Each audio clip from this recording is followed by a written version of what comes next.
Shalom, everybody. I was observing a debate between the Hebrew Israelites and so-called Christian church, and I had gotten to the point where I'm so sick and tired. I know that this awakening is new to everybody, but that doctrine that this thing is just given just to us, and they trying to pull it down your throat, it's almost making me sick to my stomach. Let me tell y'all something. What is that about the scripture? I think that's in Romans chapter 1. He said, I am not ashamed of the gospel, for it's given to the Jews first and then to the Gentiles. How you do that? How you still try to, it's given to us first. That's why all the scriptures that they pull is talking about, especially when it's talking about, I am not sent but for the lost sheep of the house of Israel. Yeah, he was sent for the lost sheep of Israel, but because of our rejection, he did made it open to the Gentiles to provoke jealousy unto us. What about that you don't understand? Man, if we don't rightly divide the word of truth, just do it. I can understand the precept by precept, here a little, there a little, but man, you missing something. Y'all missing something. I'm telling you now, man. Come on now. I love you. I love all my brothers and sisters in Christ. I got a problem. You still call him, Jesus and all that kind of stuff. You still call him Jesus. That's the problem I had with the Christian church. You still call him Jesus. The letter J wasn't even invented 300 years ago. Come on now. What was his name? He said it, many will come in my name. Then he said, I come in my Father's name. What is his Father's name? It's the sacred name of Yah. All the other different little mess y'all got going on, man. Come on now. And I know that Christianity is not as on point as they should be, because they omit the Apocrypha. Now the Apocrypha, it connects things together like this, just like that. It connects it. It puts that puzzle together, and then it plus helps you with the history of how my people have come out of oppression, then back in oppression, and how everything came about to this day. I like that right there. To this day. It behooves us. We all need to get together and agree on the Bible. The whole Bible, not that little 66. 66 is very, very good, but you got a whole lot of books. The King James 16:11 is on point. It's the closest we're gonna get to what we have. But the witness, you got the witness. This. You got the witness to. The Spirit got the witness to your testimony. I don't get it, man. I'm kind of tired right now, but watching these debates, man. What y'all debating? Salvation, man. Just get on your knees. Ask him to come into your heart. Ask him to lead, guide, and direct you all the days of your life.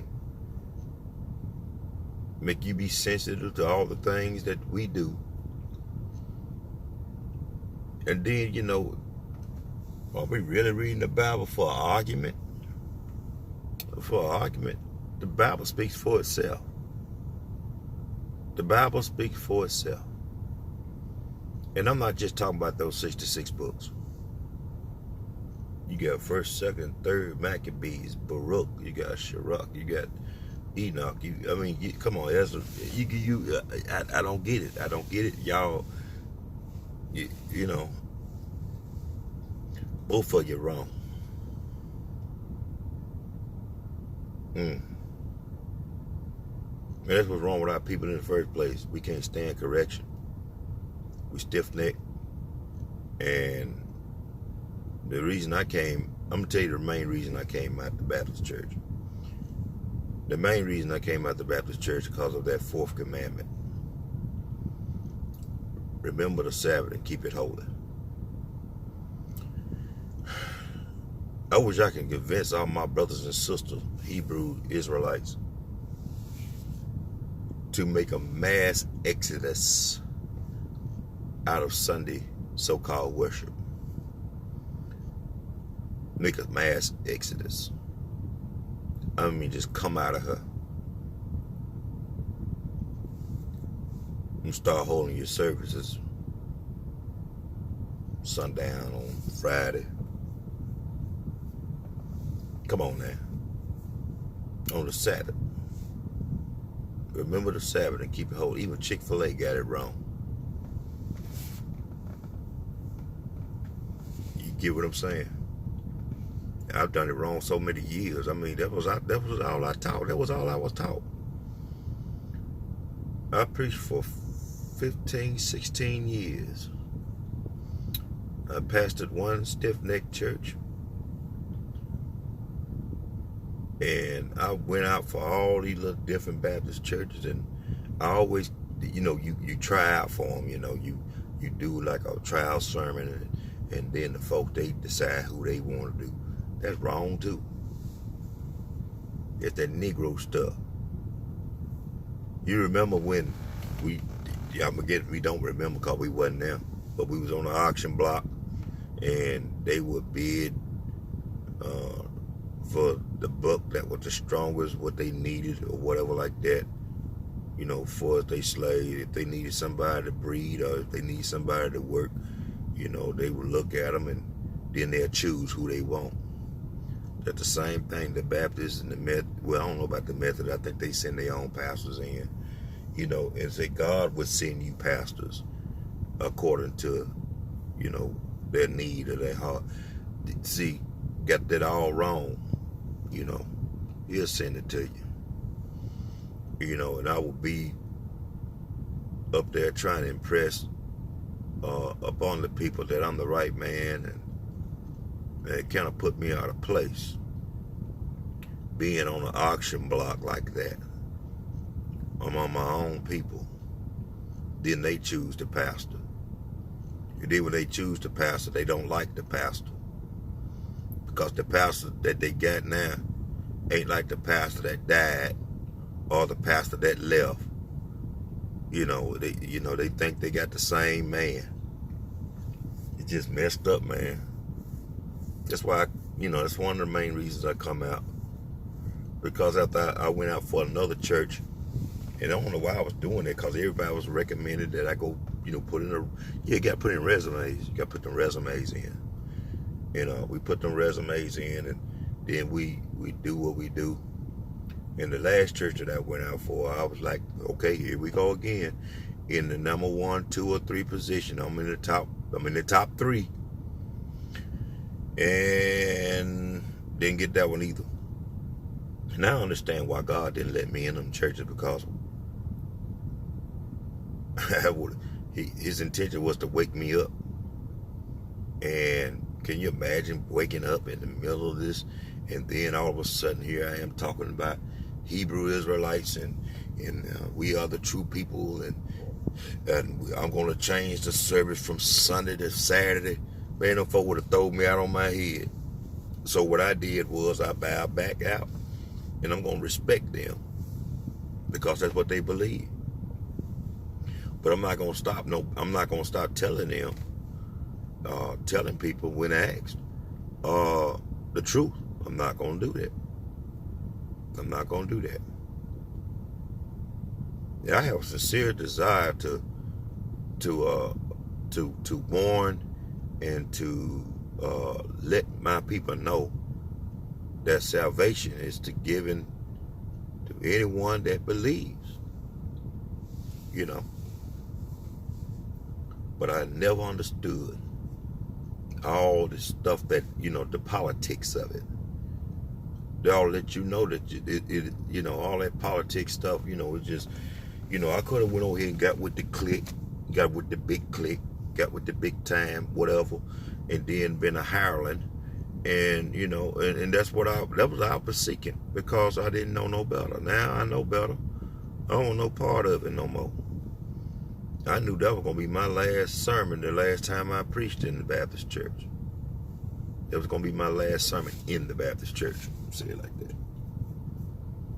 And right now I'm seeking, well, right now I am, I thank God for, I thank the Most High that I have time to reflect on some things. And yes, I somewhat missed the fellowship, but let me tell you what happened. It gives me more time with the Most High to minister to me and to learn more about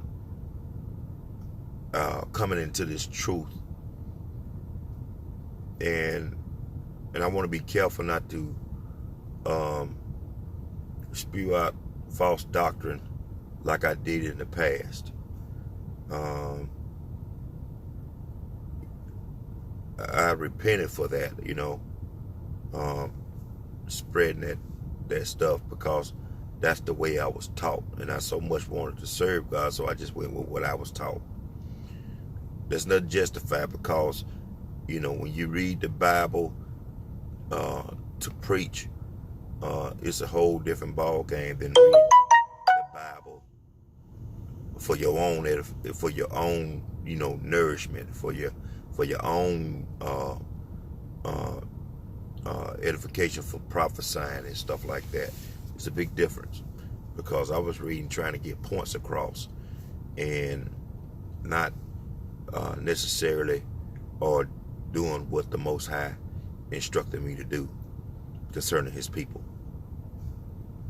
Now, concerning those doctrines and all those different things that comes along with it, a seminary, did that, went to 2 or 3 different ones, didn't finish them, because all it was is just, you know, you need to know the Old Testament, do an essay on the Old Testament, you do an old thing on the New Testament, then you do you learn about how to build a sermon.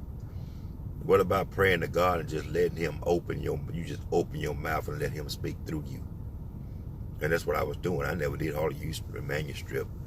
I thank God for the foundation, because it taught me there's an introduction, then, you know, you got all those, what we call it, that you do. But it ain't one of them things where you have to contend with everybody else, because I'm going to tell you something else.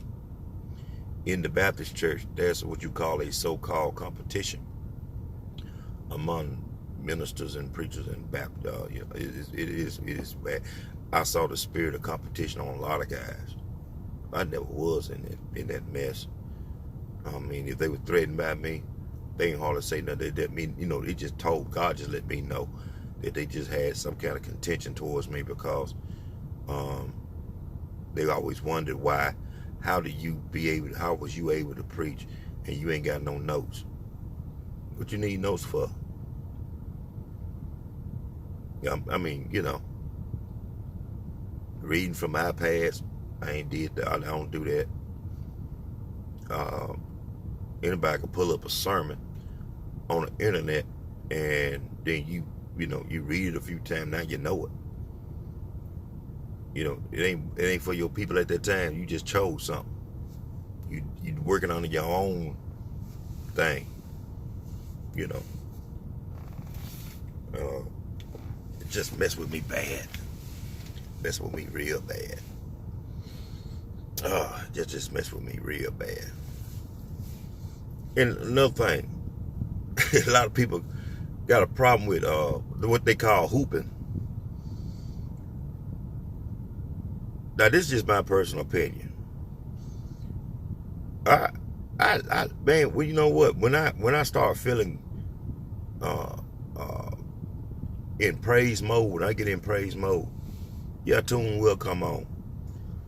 But let me tell you, I find it ironic that the guys that criticize the people, and you know, this is one of the main words they say, when they start to holler. Now, some of them might be hollering, but some of them got what you call a performance. You know, they say that you could almost pinpoint what they're going to say when they start doing it, because they got a certain clothes that they do. I never was like that. I mean, I get a tune, I just start singing what I'm saying. That's what y'all you're doing. You're just singing what you're saying. And the people that criticize say they hollering and ain't saying nothing, which kind of takes away from your Hebrew heritage. Let me explain why. Can't nobody sing like us. Can't nobody dance like us.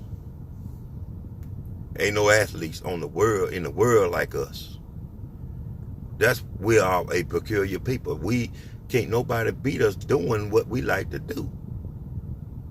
And I hate to see that when you got people in the black community, in the so-called Hebrew Israelite, and in the Christian community, criticize those that know how to sing and sing in a tune what they're saying. They did it in the fields, in the cotton field. It wasn't because they was in the cotton field they did it. It was because if they found comfort in doing it while they were doing it. Because you're in the cotton field, you might well sing. I mean, even in the Bible, it says, sing us one of those songs of Zion. And all they doing is they get in praise mode. They start getting happy. That's what the Christian Bible, that's what, you know. And they start singing. So don't be quick to talk about folk, you know, that do that. I mean, you know, some of them, they do got a show now. And I got a problem with that. You already know what they're going to say before they say it. Especially when they close that Bible and say, good evening, such and such and such. I got to go now. But before I go, you know,